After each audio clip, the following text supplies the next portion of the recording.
Ja znaju cały rad też sobušulerjev a drugih, ki so v Brunici, ki so od do Črne pumpe a tak dalje jezdili a tam dževali. Naopak, nekoci to božel tež že neboli, mi praviš, no ja sam tam ze Slepjanskimi, a tak sme my tam Serbsce řešili. Po takim, tak so to celé jedno proще pravič, to by dalej škožilo, abo je, wieso su se te wieski zwotrywali, to je to wielki manko.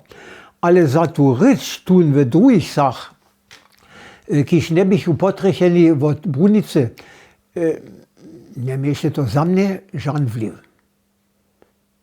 Za mnie żaden nie, bo prawdzie nic. Może się modlić, ja nie wiem, ale ja to tak widział.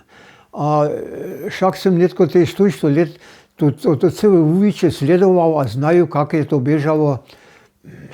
A te šiki su tam dževali, te nisu svoju sapšinu odpoložili, te su oni doma prišli k nam, a my sme se rozmówili, sme se Serbsce rozmówili.